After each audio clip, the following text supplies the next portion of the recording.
Welcome back to Module 2, where we turn our attention to blue compulsory action and personal protective equipment signs. Blue signs instruct you to take some form of compulsory action. Let's first look at the signs that refer to your personal protective equipment or PPE. Make sure you are supplied with all the necessary PPE for your workplace, for example, a hard hat, overall, goggles, a respirator, hearing protection and safety shoes. You will also find that you might have to wear a combination of the different personal protective equipment available. Check the safety signs at your workplace and make all the required PPE. Remember, PPE is there for your personal protection and should be worn at all times. Safety signs indicate you to do so. Must, however, be aware of their limitations, and personal protective only protect you up to a certain degree. The head protection sign. Certain areas require that you wear a hard hat to protect your head from possible head injuries caused by falling or flying objects, or by bumping your head against a fixed object. Always make sure that your hard hat is SABS approved, fits properly, and that it's in a good condition. The hearing protection sign. According to the Health and Safety Act, any area where the noise level may exceed 85 decibels requires you to wear hearing protection. Continued exposure could affect your hearing over a period of time. This sign indicates that there may be high noise levels in the area and that you will not be allowed to work in the area unless you are wearing hearing protection. There are different types of hearing protection available. Make sure that you are wearing the correct hearing protection and that it is worn in the correct manner. If you don't know how to fit your hearing protection, ask a safety representative to assist you. The eye protection sign. This sign indicates that special care should be taken to protect your eyes.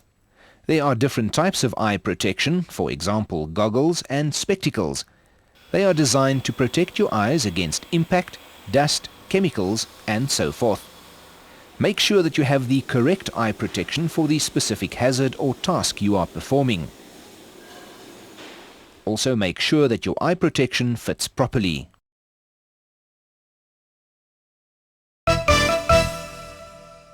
The face protection sign. This sign can be found at areas where your entire face needs protection and should be worn to protect your eyes and face against chemical splash, flying particles and metal sparks. When working in an area that requires face protection, make sure that you wear the correct full face shield for the likely hazard.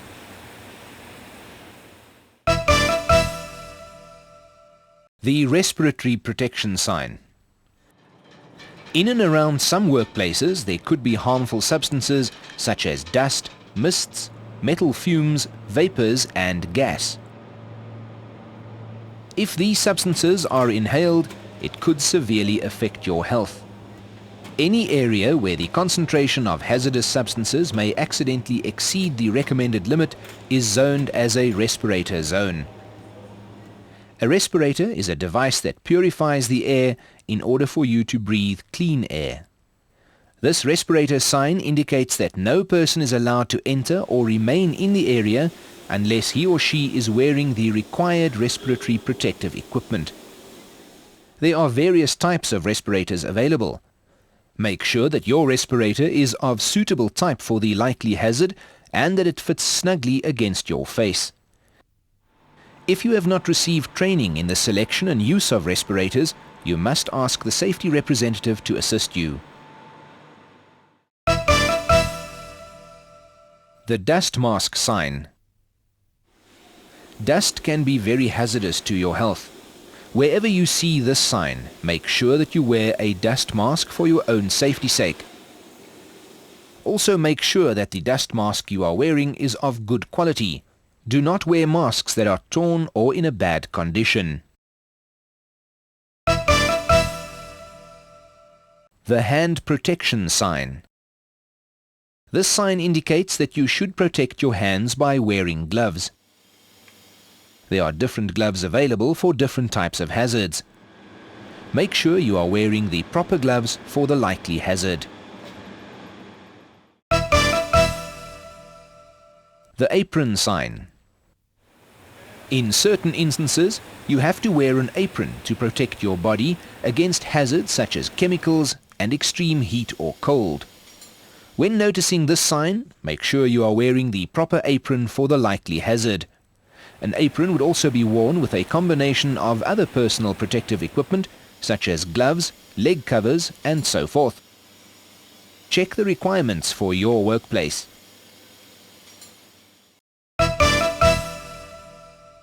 The foot protection against crushing sign. On any site, be it industrial or mining, it's important for you to protect your feet. This sign indicates that you should wear safety shoes. Shoes such as running shoes or boots are not safety shoes. There are many types and styles of protective footwear, and it's important to wear the correct foot protection. Once again, make sure that your shoes fit properly. The foot and leg protection against liquids sign. You will notice this sign in an area where your feet and legs could come into contact with chemicals. Make sure when you see this sign to wear a boot that covers your feet as well as your legs, or safety boots with additional leg protection. The safety harness and lifeline sign. This sign indicates that you have to wear a safety harness or lifeline in the specific area. A safety harness or lifeline prevents you from falling and causing serious injury. The air supply hood sign. This sign indicates that you would need oxygen from an air supply hood in order to enter the specific area. An air supply hood is mostly used in confined spaces. Make sure you have received proper training in the use of the equipment and follow the correct procedures before entering such areas, as these are life-threatening conditions.